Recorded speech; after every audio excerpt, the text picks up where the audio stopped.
여러분, 저는 정말 충격을 받았습니다. 이런 일이 실제로 일어날 수 있다는 게 믿기지 않았어요. 사연은 일본 오사카의 한문예 창작학과 학생 커뮤니티에서 시작되었습니다. 한 유저가 올린 글에는 이렇게 적혀 있었죠. 서울이라는 도시는 내가 생각한 것보다 훨씬 더 충격적이었다. 그 놀라운 이야기 바로 시작합니다. 잠깐 그 전에 구독과 좋아요는 영상 제작에 큰 힘이 됩니다. 안녕하세요.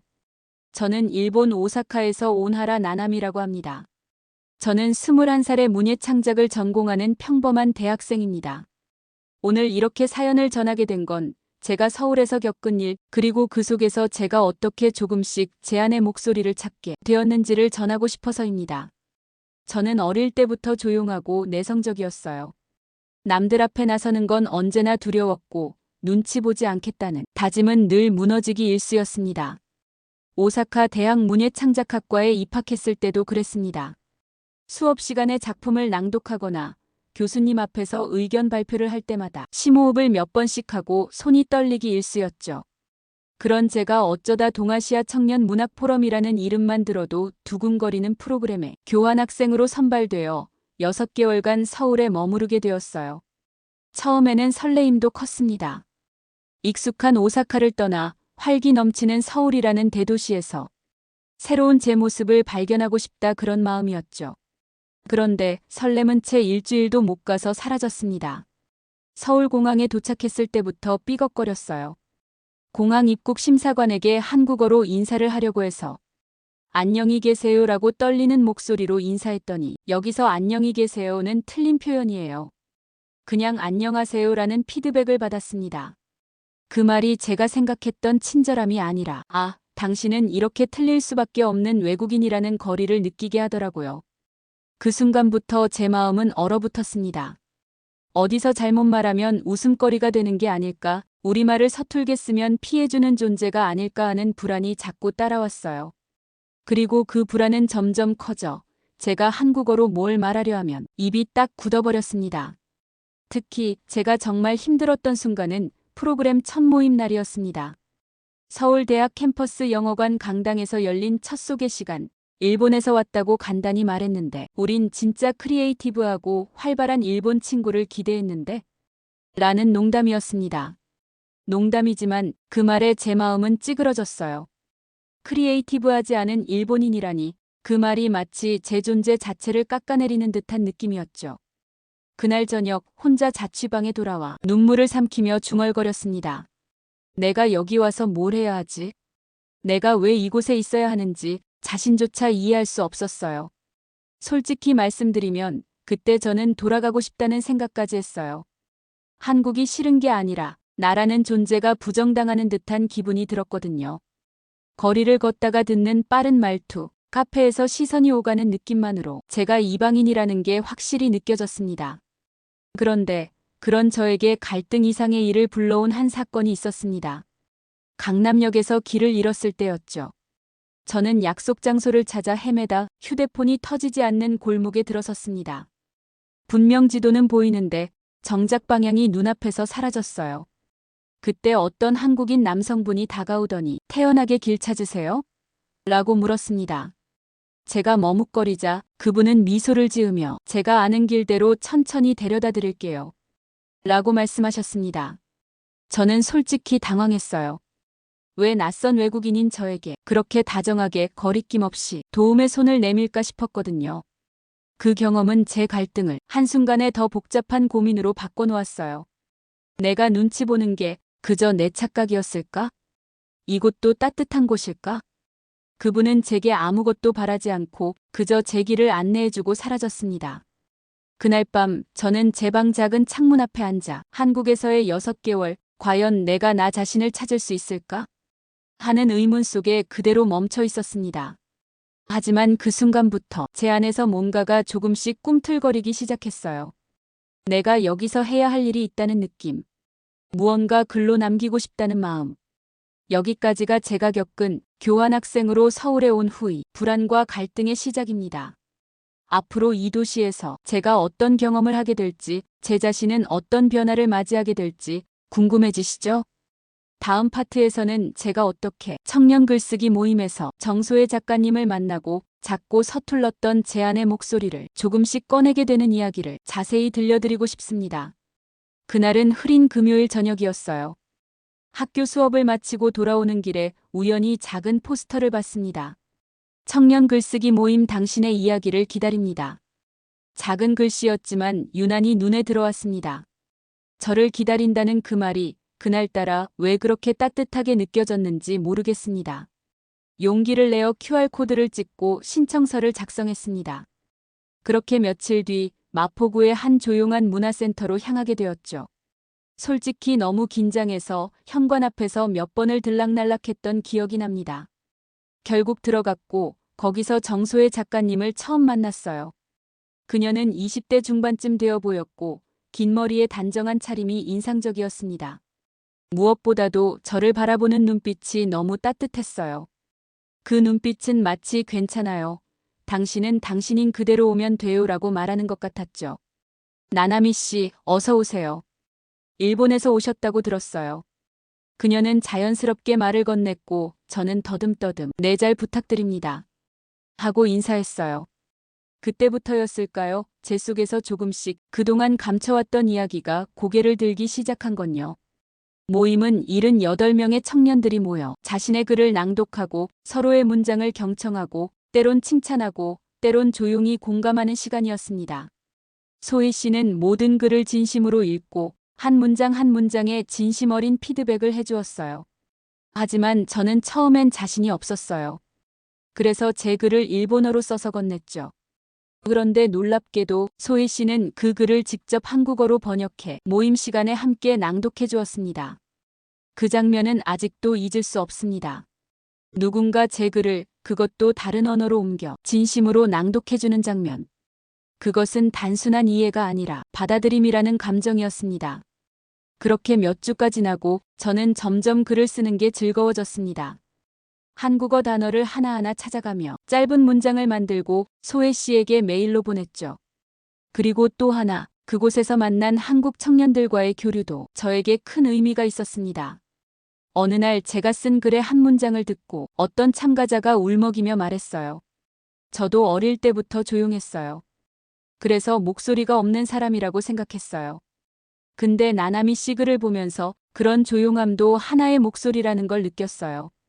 그 말을 듣는 순간 제 눈에도 눈물이 맺혔습니다. 서툰 언어, 낯선 문화, 불안한 마음, 그 모든 걸 넘어 제 이야기가 누군가의 마음에 닿았다는 것. 그건 정말 특별한 감정이었어요. 그리고 그때부터 저는 내가 쓰는 글이 누군가에게 위로가 될 수도 있구나라는 믿음을 가지게 되었습니다. 서울이라는 도시, 그 빠른 흐름 속에서도 조용히 마음을 열 수 있는 사람들이 있다는 것. 그 사실이 저를 조금씩 바꾸기 시작했어요. 그렇게 3개월이 흘렀습니다. 낯설기만 했던 한국어는 이제 짧은 일상 대화를 나눌 정도가 되었고 서울의 거리도 음식도 사람들도 더 이상은 두려움의 대상이 아니었습니다. 하지만 그런 제 마음에 다시 한번 먹구름이 들이운 사건이 곧 벌어지게 됩니다. 그 사건은 제가 한국이라는 나라에 대해 품고 있던 모든 좋은 감정을 흔들리게 만들었죠. 3월의 어느 금요일이었습니다. 평소와 같이 글쓰기 모임에 갔고 그날은 주제가 내가 낯선 곳에서 겪은 위기였어요. 저는 오사카의 도서관에서 길을 잃은 날에 대해 쓴 글을 준비했죠. 그리고 다른 참가자들도 하나둘씩 자신의 이야기를 나눴는데 그중 한 분이 장난처럼 이런 말을 했습니다. 일본 사람들은 워낙 예민하잖아요. 그래서 문화 충격도 더 크게 받는 거 아닐까요? 웃으며 한 말이었지만 저는 그 순간 말문이 막혔습니다. 다들 웃고 있었지만 저는 웃을 수가 없었어요. 그 말이 농담이 아닌 시선처럼 느껴졌거든요. 마치 당신은 우리와 다르다. 당신은 너무 예민해서 힘든 거다라는 식의 거리감이 제 마음에 깊게 박혔습니다. 그날 모임이 끝나고 저는 말없이 돌아가려 했습니다. 정소혜 씨가 저를 붙잡지 않았다면 그 이후로 다시 모임에 가지 않았을지도 몰라요. 나나미 씨, 오늘 많이 속상했죠? 그 한마디에 저는 그만 울음을 터뜨리고 말았어요. 한국에 와서 처음으로 내가 괜찮다고 생각했어요. 근데 한국에서도 똑같은 말을 듣게 될 줄은 몰랐어요. 왜 이렇게 계속 다르다는 걸 지적당해야 할까요? 소혜 씨는 제게 조용히 말했습니다. 나나미 씨, 그 말은 우리가 다르다는 게 아니라 당신이 얼마나 그 다름 속에서 용기를 냈는지를 몰랐기 때문에 나온 말이에요. 그리고 그녀는 제 글을 꺼내 보여주었습니다. 제가 썼던 한 문장. 서울은 나를 조용히 들어주는 도시 같다. 저 이 문장 정말 좋아해요. 서울이 진짜 그런 도시가 되면 좋겠다고 당신이 그렇게 느꼈다는 게 서울에게는 선물이에요. 그 말을 듣는 순간 제 마음의 매듭이 하나 풀렸습니다. 그리고 그때 소희 씨가 제안했어요. 다음 모임에서 나나미 씨의 글을 중심으로 낭독회를 해봐요. 이번엔 당신이 직접 읽는 거 어때요? 처음엔 너무 부담스러웠지만 저는 용기를 내기로 했습니다. 그동안 소희 씨가 제 글을 번역해 읽어줬다면 이번엔 제가 직접 제 목소리로 말해보기로 했습니다. 그 준비를 하던 어느 날 저녁 소혜 씨와 함께 삼겹살을 먹으러 갔어요. 서툴지만 맛있어요. 고기 더 주세요. 같은 말을 해보며 서로 웃었고 그 자리는 제게 한국에서 처음으로 진짜 친구처럼 느껴지는 시간이었습니다. 그런데 식사를 마치고 돌아가는 길에 그 따뜻한 기분은 순식간에 무너졌습니다.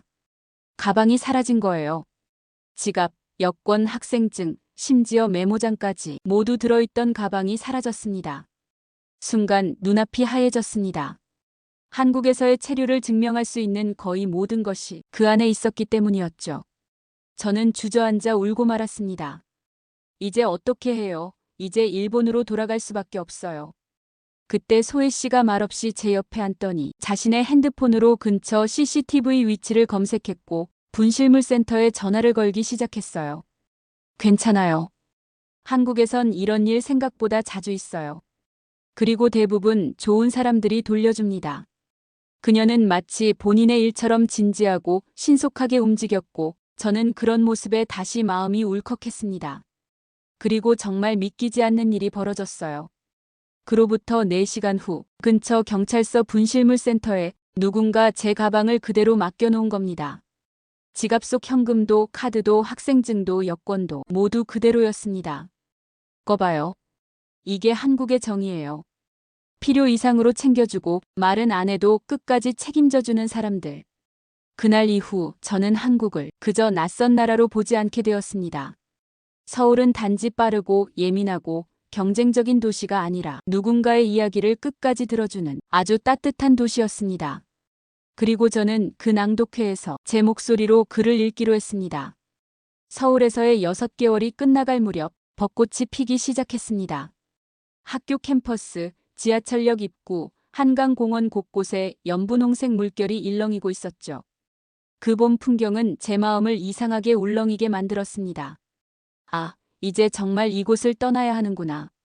그 사실이 점점 실감이 났고 그만큼 지난 시간들이 얼마나 소중했는지도 더욱 선명하게 느껴졌습니다.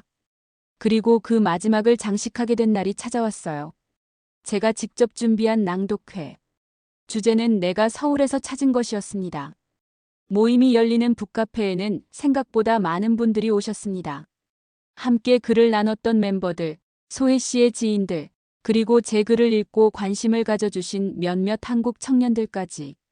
무대 앞에 앉은 저는 너무 긴장해서 손바닥에 땀이 날 정도였어요. 하지만 제 앞에는 늘 제 글을 받아주었던 그 사람들이 있었고 무대 옆에는 늘 저를 지지해준 소희 씨가 있었어요. 그리고 저는 제 인생에서 처음으로 사람들 앞에 서서 제 글을 낭독했습니다. 그 글의 제목은 고마워요. 두 번째 고향이었습니다. 제 이름은 하라 나나미입니다. 일본 오사카에서 온 작고 조용한 사람입니다. 서울에 처음 도착했을 때 저는 모든 것이 두려웠습니다. 말이 통하지 않는 거리, 빠르고 강한 표현들, 그리고 저를 보는 낯선 시선들. 하지만 이 도시가 저에게 준 것은 그 낯설음을 감싸주는 정이었습니다. 누군가가 제 이야기를 들어주고 제 글을 번역해 함께 낭독해주고 길을 잃었을 때 말없이 도와주고 제 분실물을 말없이 돌려주고 서울은 그런 도시였습니다. 저는 여기서 알게 되었습니다. 진짜 고향은 내가 태어난 곳이 아니라 내가 받아들여진 곳일 수 있다는 걸요. 소혜 씨, 그리고 이 모임의 모든 분들께 진심으로 감사드립니다. 제가 여기에 있었음을, 그리고 제가 이곳에서 달라졌음을 이 글로 남기고 싶었습니다. 한국은 저의 두 번째 고향입니다. 그 글을 읽는 동안 카페 안은 조용했고 마지막 문장을 읽었을 땐 어디선가 훌쩍이는 소리가 들렸습니다. 그리고 박수 소리. 따뜻하고 힘있고 울림이 있는 박수였습니다. 그날 밤 저는 많은 이들과 포옹했고 서툰 한국어로 정말 감사합니다라는 말을 여러 번 했습니다. 낭독회가 끝나고 소혜 씨와 둘이 카페 뒷마당에서 앉아 있었습니다. 서울의 밤하늘 아래에서 그녀가 말했어요. 나나미 씨가 남긴 말, 그게 우리 모임을 더 따뜻하게 만들어줬어요. 우리에게 더 필요한 건 당신처럼 자기 목소리를 찾아가는 사람들인 것 같아요. 그 말을 들으며 저는 처음으로 제 존재가 의미 있는 사람처럼 느껴졌습니다. 눈치 보지 않고 작지만 분명한 목소리로 글을 쓰는 사람. 한국에서 찾은 나는 더 이상 겁먹지 않고 조용히 자기 이야기를 꺼낼 줄 아는 사람이었습니다. 그렇게 저는 한국을 떠났습니다. 비행기 안에서 찍은 마지막 사진에 이 문장을 남겼어요. 내가 머문 곳이 아니라 나를 들어준 곳. 두 번째 고향 서울. 지금은 일본 오사카에 돌아와 계속 글을 쓰고 있습니다. 때때로 한국어로도 짧은 문장을 적어보고 서울에서의 이야기를 모은 에세이를 준비 중입니다. 제 책 제목은 아마도 서울에서 보낸 편지가 될 것 같아요. 혹시 여러분도 그저 여행지가 아닌 마음으로 돌아가고 싶은 도시가 있으신가요? 그렇다면 그곳은 이미 여러분의 고향일지도 모릅니다. 지금까지 저의 이야기를 읽어주셔서 진심으로 감사드립니다. 그리고 언젠가 서울의 봄날 다시 만날 수 있기를 바랍니다.